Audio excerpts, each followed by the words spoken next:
Oke, eh, assalamualaikum warahmatullahi wabarakatuh.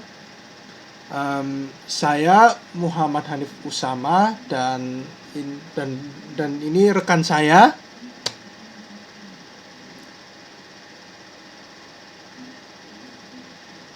Saya Danindra Nurohim, NIM Ya, 18820282. ya. Jadi kami di sini akan mempresentasikan mengenai progres e-commerce kita dari sebelum UTS hingga saat ini.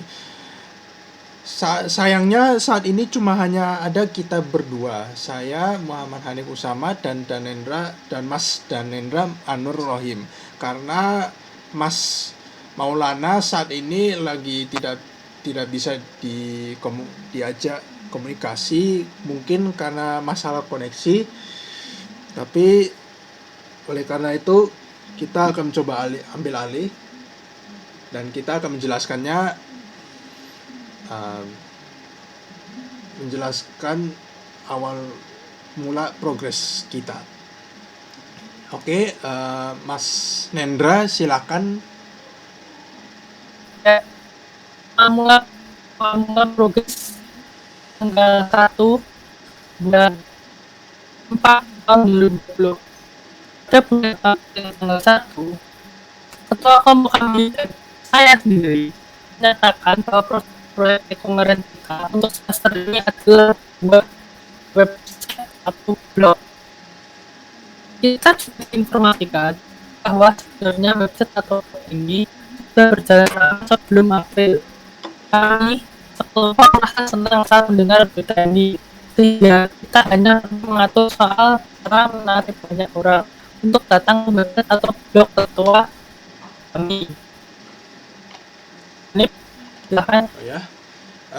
Jadi kesimpulannya sebelum UTS sebenarnya kita sudah ada yang namanya website atau blog. Jadi ketua kita Mas Nendra ini sebenarnya sudah punya website dari dulu, sehingga katanya bakal bisa digunakan untuk proyek e-commerce ini. Pada tanggal 23 bulan April tahun 2020, saat UTS diumumkan bahwa kita harus memberikan data mengenai proyek e-commerce kita yang akan kita lakukan, ada sedikit terjadi masalah pada website atau blog yang dimiliki oleh ketua kami. Kita diinformasikan bahwa website atau blog yang Mas Nendra punya ini sedang menghadapi masalah. Untuk lebih detailnya, Mas Nendra lupa dengan password atau blog, sehingga dia tidak bisa mengakses sama sekali website atau blognya. Lanjut ke tanggal 24 bulan April, kami mulai berpikir kembali strategi kita mengenai platform mana yang harus kita pakai untuk saat ini. Lalu akhirnya saya punya ide untuk menggunakan YouTube sebagai proyek e-commerce kita. Satu kelompok setuju untuk perubahan tema ini, sehingga pada tanggal 25 kita memutuskan untuk menggunakan YouTube sebagai tema e-commerce kita. Lalu kemudian setelah pembuatan data tersebut, kita berpikir ulang kembali strategi marketing kita untuk audiens YouTube Indonesia. Dengan menggunakan akun saya, kami sekelompok memikirkan ide unik untuk menarik perhatian viewers di Indonesia. Dimulai dari ide Nendra di mana kita akan melakukan vlogging, dan kemudian ide saya untuk melakukan speed drawing atau melakukan drawing biasa, dan yang terakhir ide Maulana untuk melakukan gameplay di mana dia bermain game terus kemudian bakal direkam. Setelah pembahasan, kita sepakat untuk mengetes dulu konten apa yang bakal dilihat banyak oleh viewers Indonesia. Setelah kita melakukan pengamatan dan mempelajari situasi yang sedang dihadapi warga Indonesia, kita mengambil konklusi bahwa warga Indonesia waktu itu sedang lebih tertarik pada hal-hal semacam berbau hukum, sehingga kita sepakat untuk membuat video mengenai hak asasi manusia. Dan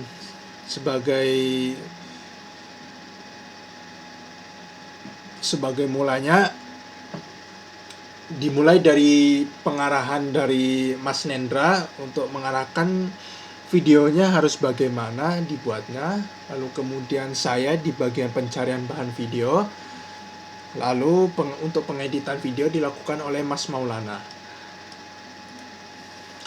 Pada tanggal 15 bulan 5 tahun 2020, kami mendapat sebuah email mengenai video yang kami upload ke YouTube. Bahwasannya video kita telah melanggar hukum hak cipta atau copyright. Setelah kita terkena copy strike dari Naga Suara Studio, untuk lebih detailnya tadi, kita terkena copy strike oleh perusahaan Naga Suara Studio. Mereka mengatakan bahwa di salah satu bagian video kita terdapat konten yang mereka miliki. Padahal video sudah kita edit, hanya saja menurut mereka kita masih menggunakan konten mereka. Lalu kemudian kita mencoba lagi menggunakan konten lain. Dan kita berencana waktu itu mengupload 2 video sekaligus supaya kita bisa memasuk dalam algoritma pencarian video di YouTube.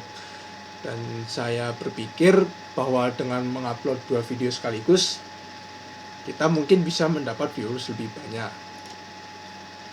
Sayangnya pada tanggal 19,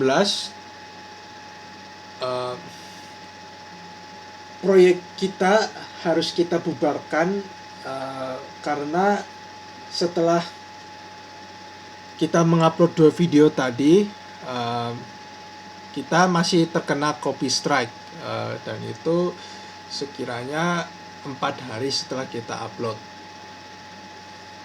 Jadi bukan dari Naga Suara Studio, tapi dari semacam perusahaan atau channel lain. Karena 2 copy strike ini, kita sudah tidak bisa mengupload video maupun melakukan live stream lagi, dan waktu itu kita paling tidak harus menunggu lama sampai kita boleh melakukan upload video atau melakukan live stream lagi. Kita sudah melapor masalah copyright ini yang menurut saya waktu itu kayaknya sepertinya tidak masuk akal waktu itu. Saya sudah melaporkan masalah copyright ini kepada pihak YouTube, tapi mereka merespon dengan kita harus menanyakan masalah ini kepada pihak yang melakukan copy strike kepada kita. Tidak ada balasan sama sekali sampai tanggal 21 ini, belum ada balasan dari pihak yang melakukan copy strike pada video kita. Kita sudah tidak bisa upload lagi dengan waktu yang lama, dan kita kemudian memikirkan kembali tema yang akan kita gunakan untuk proyek e-commerce ini. Hingga pada akhirnya Maulana menyarankan untuk menggunakan Instagram.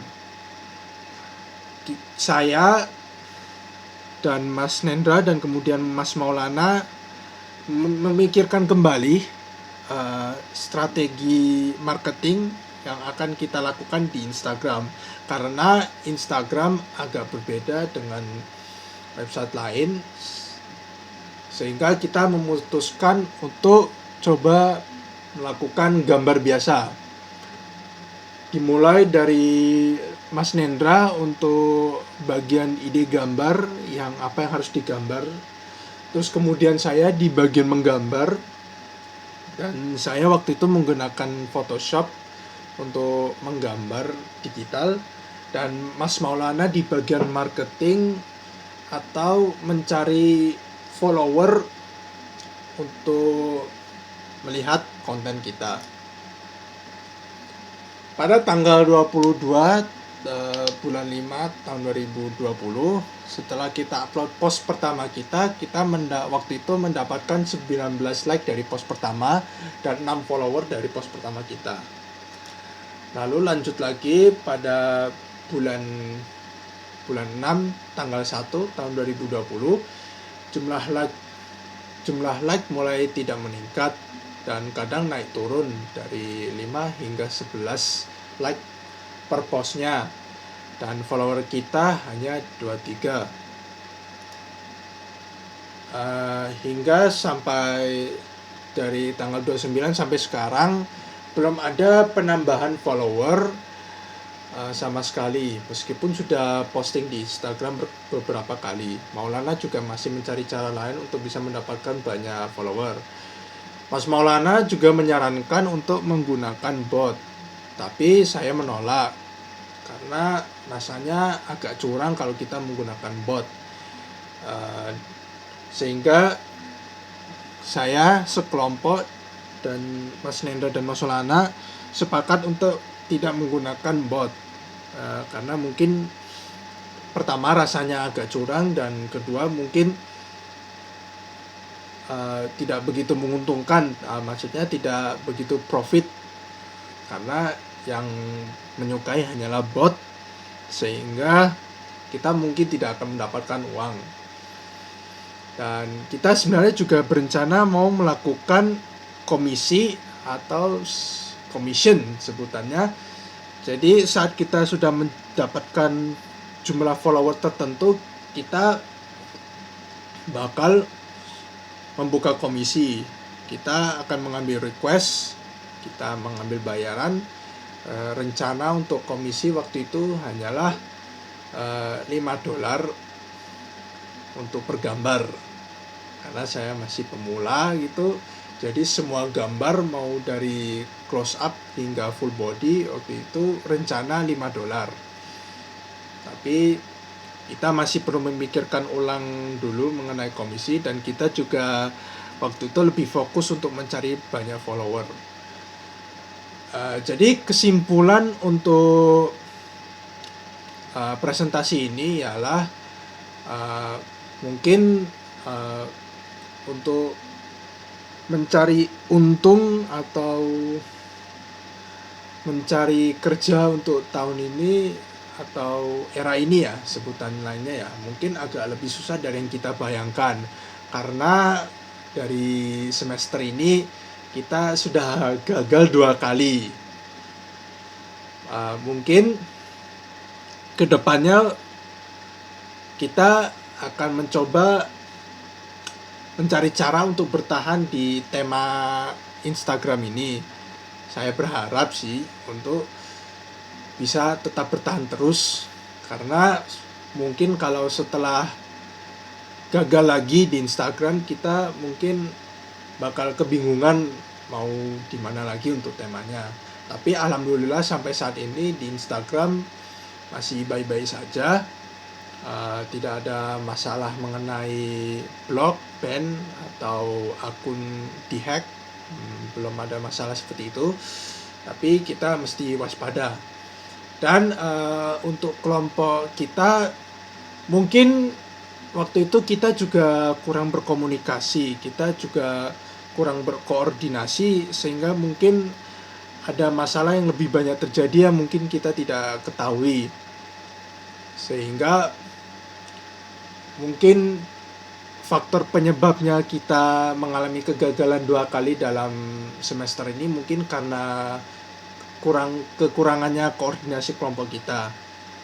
Tapi mungkin di masa kedepannya nanti kita akan mencoba lebih koordinasi lagi.